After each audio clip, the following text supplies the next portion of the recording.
everybody! What you're about to see is a real true blue Australian family viewing visual series with interviews, fun-packed light-hearted humour, learning experiences, and it's all full of laughs. Unbelievable interviews and stories, spills, energy and adrenaline pumping, featuring sports, celebs, health, renos, competitions, great locations, heaps of nature and wildlife, detective stories, special events and heaps more, featuring special guest MC, Sean, and your host, Pete the Surfaroo. Join Pete with top sports events from around the world on Surfaroo Sports. Coming up on Pete the Surfaroo, looking after your body with help from the Doctor.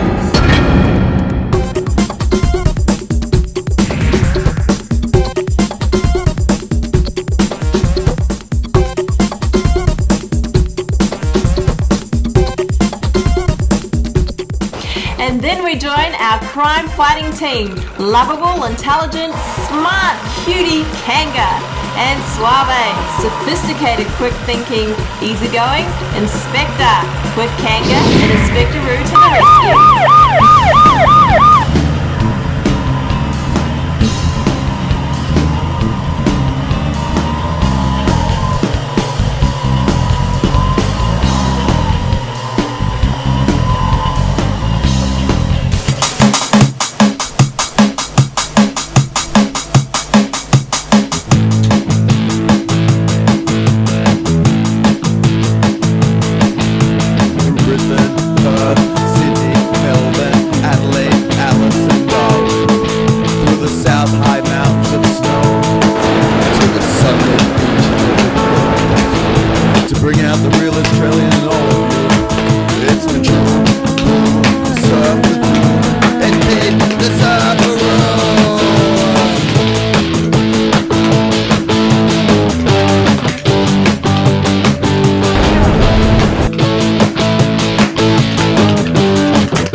Join Pete on Surfaroo Sports. Ladies and gentlemen, God placed a man on this land. He is a stockman, a driver, an athlete, a gentleman, a hero, a family man. He rides with spirit and heart and desires to never quit. He wears no armour when he faces fear and danger, only his will to face the ultimate test of man against beast. They call him a cowboy. Hey guys, and welcome to the Australian National Rodeo Championships here, and we've got Jim Ivory here with us today. G'day mate, how are you? Good. Now in the States, of course, it's a big event over there. Is there big prize money over there for the riders? Contestants can go to our national finals and win $200,000, which is kind of their whole year. And then we got rodeos like Houston, Texas, pays $60,000 to win first there. Calgary Stampede pays $100,000. Wow, that's pretty big. So it's kind of to make money over there. To get a headlot, you need to kind of hit the national finals and sort of the whole deal. Now, do we actually have a world champion rodeo man or girl? Yeah, you've had all-around world champion all-around cowboy Dave Appleton was from Australia. Go to the Vegas, the national finals there, you got to be in the top 15, and this year's the first year we haven't had an Australian there since like 1968. Wow. So we missed out this year. Yeah, you had a couple guys. That didn't. Guys, we're really lucky here today to catch Dave Kennedy. How are you, mate? Good, thank you. Australian National Champion. Now, mate, what is it taking you to get this far in the comp? It just takes a lot of belief in yourself, working out hard, and also getting on heaps of bulls. And if you work hard at it, you get out what you put in. Mate, now where's hometown for you? Kyogle. Where's the biggest comp besides this one? Mount Isa is the biggest rodeo for us through the year. With about $10,000 prize money. If you win Mount Isa, you got a guaranteed spot here at the finals. What are the expenses for to get you around, and do you do it full time or year round? Yeah, this is my first year where I've done it full time. I've made about $65,000 this year and probably spent about 45 getting that 65, so it's not cheap at all. I wish you all the best in the States, mate. Thank you. And good one for the Aussies. We're doing so great. We've got all the sports, boxing and swimming and everything. So Rodeo, Aussies. We're not in it this year, but hopefully we'll do a bigger and better in the States. Yeah, for sure. Thanks, buddy. Thanks, mate. Cool. Bye. All the way down south on that little island of Tasmania. Luke, how are you, mate? Not bad. How you doing, mate? So tell me a bit about the steer wrestling. Oh, you just got to ride your horse up the steer side and slide off and catch your steer and wrestle it to the ground. Right. Whoever's fastest wins. Now, how long have you been doing it for, mate? About 10 years I've been rodeo. I won about 12 grand this year I did a rodeo. Well, that's good, mate. That's Yeah. really good. What about spills? Any bad injuries? Oh, no, I've been pretty good, really. I broke my leg a couple of times and... A couple of times. Then cut my thumb off, that's about it. You cut your thumb off? Yeah. How'd that happen? Rope. Really? Around it, yeah. Good luck out there, buddy. All the one for the Tasmanians out there. Good luck. Yeah. Kayla, how are you? I'm good, thank you. Now, you're our junior Australian national champion rodeo rider. Yes. Now, you've done well, girl. Thank you. How old are you? I'm 16. 16 years old, and you get on one of those bulls and horses. Only joking. So you're doing really well out there. And now, to get you to this event here on the Gold Coast, the national finals, what have you gone through in the last few years to get here? Oh, I've done a lot of travelling, and I've recently purchased Mare Fallon about 2 years ago, so it took a while to get used to her, and now we've just become a team, and yeah. Where's home for you? I live in Rockhampton. Well, I hope you do really well. Nice to again. meet you. Yeah, nice to meet you. And we'll see you soon again. Okay. Hey guys, how are you? Good, thank you. Thank you. We've got Tanil. Tanil, how are you? Good, thank you. And we've got Wendy. Hi, how you going? Good. Now these two girls here are our Australian National Rodeo champions. Now, how long have you guys been riding for? Forever. Yeah, since we were babies. Yeah, just always ridden. Now you guys look like sisters or something? No, we're not. Just good friends. Just good friends? Yeah. Now, has it been quite a hard struggle for you guys coming from down there to make it all the way up here to the Gold Coast to the national finals again? Not really. It's a good trip. Like, we've just rodeoed all year to try and make it here because it's something that everyone wants to do. So, yeah. Is it a tough sport to get in, and do you compete against the guys as well, or is it strictly just a women's sport? Strictly girls. And is the sport increasing for girls? Yes, I think so. And the competition's gotten really tough lately. There's a lot of good horses out there and everyone's in it to win it. So. Now, you guys, of course, got your own horse as well? Yep. Yeah, that's right. Do they all start off with their own horses, or do some like hire horses, or how does it work? My parents bred my horse and trained him, and Wendy's trained her own horses. Some people buy horses, spend a lot of money to buy a going horse. Is this like a full-time thing for you guys, like from January all the year round, you just travel to different places for events, or do you work as well? We work as well. You do? Yeah. So how many times a year do you travel to events? Quite a few. It's a seasonal type of thing. Like, you'll go for a few months and have a rodeo every weekend, and then you'll have a few months where you won't do anything. So. Are you guys looking for the big one to go to the States where the big money is and the big talent is? That's a bit of a dream. We would both love to, but it costs a lot of money to get over there and to take our own horses and stuff. Us girls are going to collect saddles and horses, and then got to buy outfits to car their horses. So it's a dream. We'd love to be able to win Lotto. Yeah. Good luck. It was a pleasure talking to you guys. Thank you. And it's good to see Australian champions here, and we hope to see you over in the States and to get that name up there, Australian world title holders. It would be nice. Yes. It would be lovely. Good luck, Coming up girls. on Pete the Surfaroo, looking after your body with help Teresa. from the Dr. Roos. Here for your second day, so just have a seat and we'll be with you as soon as we can. Okay. Hey guys, Okay. Pete the Surfaroo here. Now this is a special 4 segments on preparing for a cataract operation. by Dr. Carney. Now, join my mother, 97-year-old Teresa, as she goes through the whole procedure from the checkup to the operation to the follow-up. Check it out, yeah. Okay, Teresa, now we're going to take some measurements of your eyes so that Dr. Carney can work out what powered lens to put in your eye after he removes the cataract.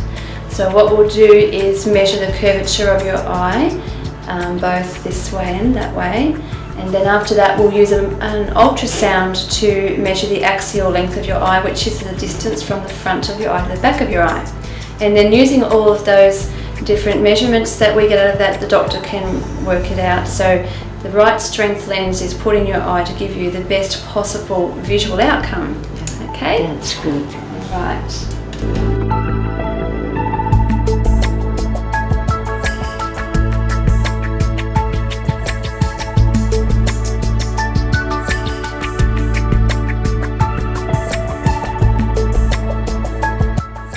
This is the ultrasound. Get just to rest your head back here. What will happen is I'll hold your eyelids open for you, so you don't have to worry about blinking. And I'll bring this up close to your eye. You'll see a red light, and we'll hear some beeps from the machine. We need to hear 10 clear beeps. What I would like you to do is just look straight up towards the top of the blinds, the black blinds. If you pick one, yep, up the very top of them. Yeah. It's a good position for your eyes to be in. Just pick one spot for me to look at and don't move your eyes at all.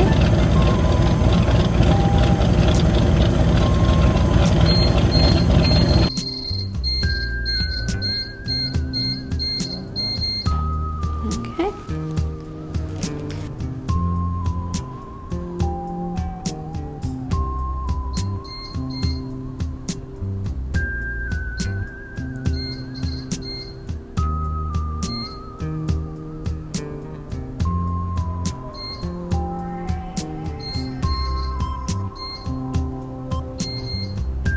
There you go, you can relax now. Hi Teresa, how are you? Good morning. Okay, Teresa, you've come here today to have that special test where I'll be examining the back of your eye, which is called the macula. I need to put a cuff around your arm so that we can bring the veins up, so I can put a harmless dye into the back of your hand. I'll get that cuff now and put it on.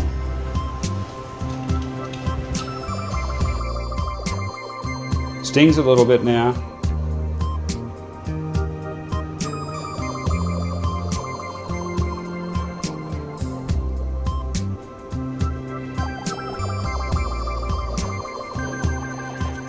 Will it? We'll see. We need to fill the line with fluid. We don't want any air bubbles.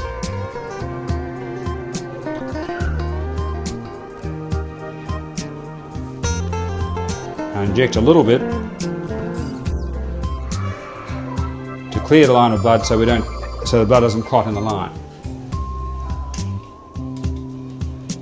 Okay, it's important that you keep your wrist and your hand still. You move your elbow because otherwise the needle could come out, okay? Right.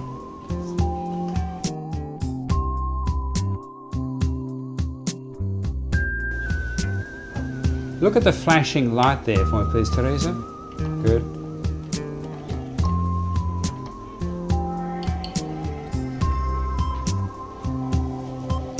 Now, that's the colour one. What I'm going to do now is to put in some special filters, which gives me a black and white view, but it accentuates the dye as it goes through the blood vessels and the retina.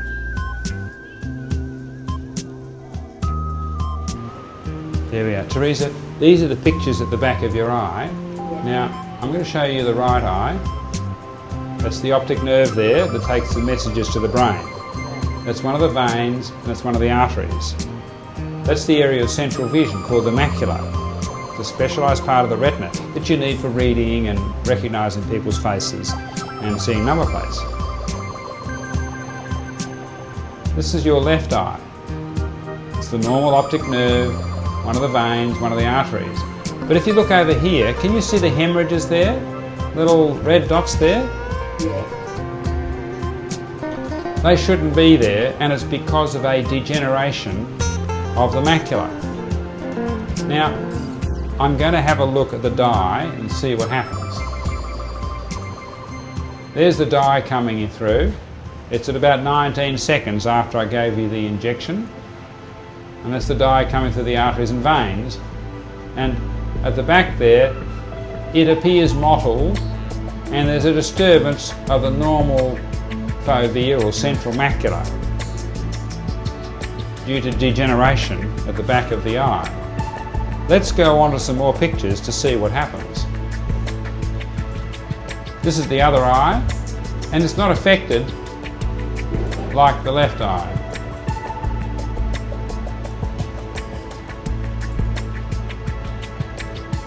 There we are. The right eye is not affected. There's the left eye. Now, the fact that the left eye is affected and there's not very much degeneration on the right side, it's probably not just simply macular degeneration. It is more likely, in fact, to be hardening of the arteries at the back of the left eye, and I think you've had a block of one of the vessels at the lower part of the macula in the left eye. That's good and it's bad. It means that the vision in the left eye can't be improved because it's a fairly old damage. The good news though is that it's not affecting the other eye, so the prospects for vision in the right eye are much better. The vision in the left eye is about halfway down the chart. You've had the cataract done on the left eye, but there's nothing I can do to the left eye to stop it from, to improve it. That's taken as far as possible. The vision in your right eye has better prospects than the left eye, and I expect that cataract surgery is going to improve your vision from the middle of the chart down much lower. I think as a result of this test, which shows that you've got a problem in the left eye only in the macula, that the prospects of surgery are good, and I think it is now worth doing surgery, cataract surgery on the right eye to improve your vision. Did you have any questions about that at all? That's fine.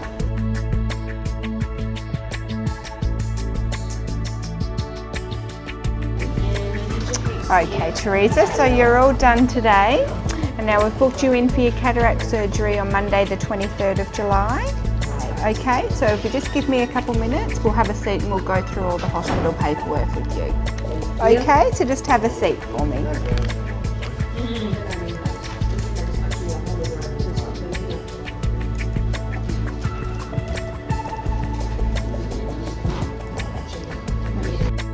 So Brenda will be giving you a call on the Friday beforehand with your admission time and your fasting time.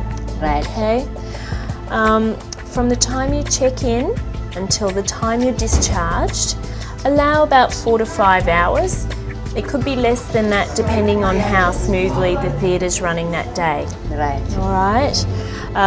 But to cut down your waiting time, on your way to the hospital, put one of these drops into your right eye, and then as you arrive at the hospital, put another drop into your right eye.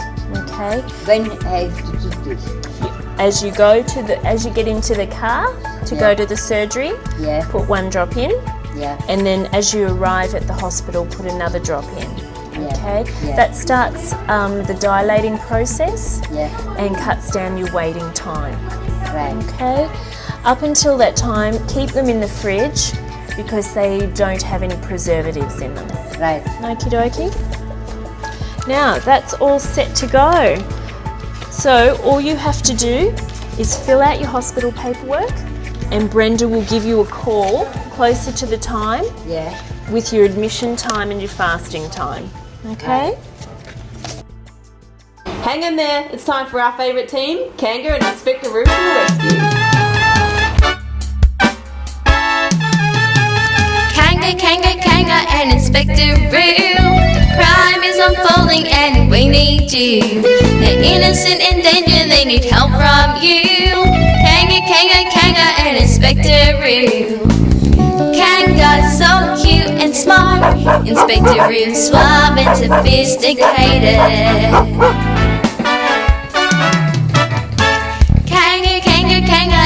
Inspector Roo, we love you.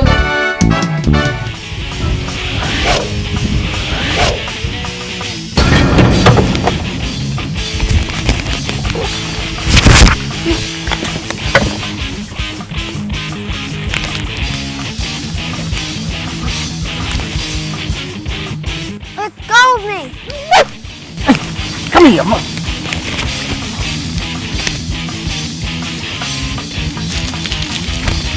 Come here, gotcha. Get here.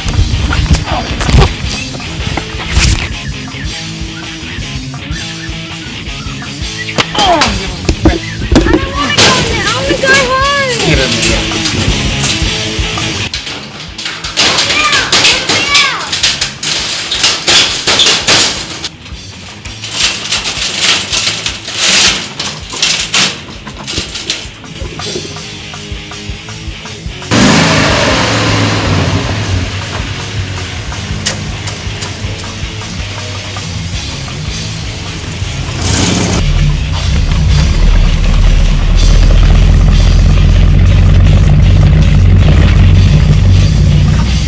Let me out! Let me out! Let me out!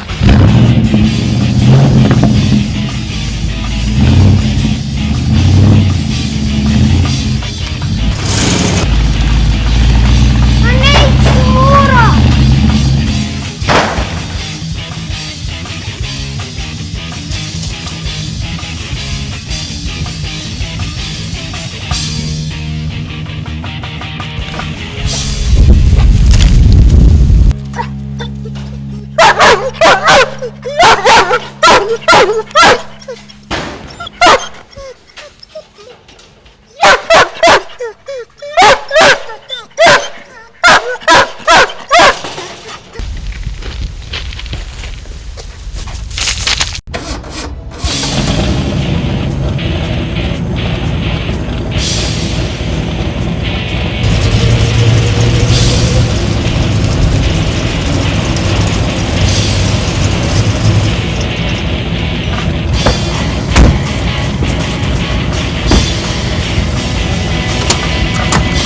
Come on, let's get him inside.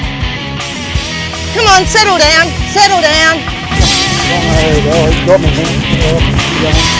Yeah.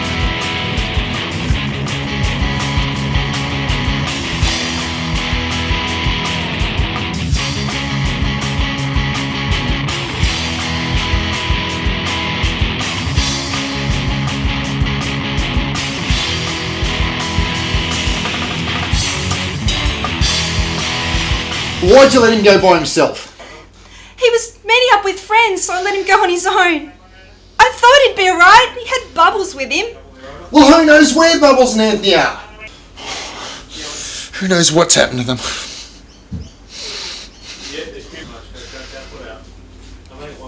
Yep. No worries. What's going on? Yeah, no worries, mate. We'll look after that. Yeah, that's cool. We'll get back to you. Thanks, mate. And it was just the bike taken? Anything? I think so too, yes. No jewellery, nothing stolen? No. Nothing, and no damage to glass? No, nothing. Any news on the boy yet? No, boss, and it's already been 8 hours.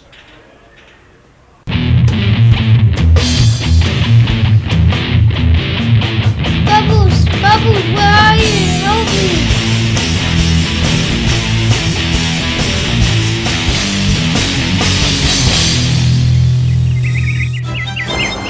Very interesting and exciting. We'll see KANGA and Inspector Roo real soon.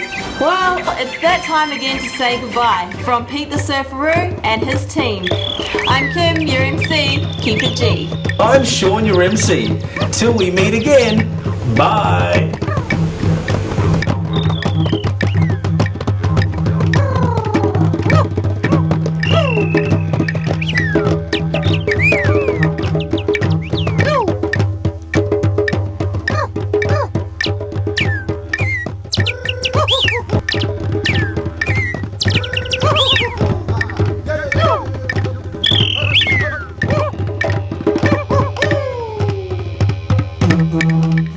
Thank you.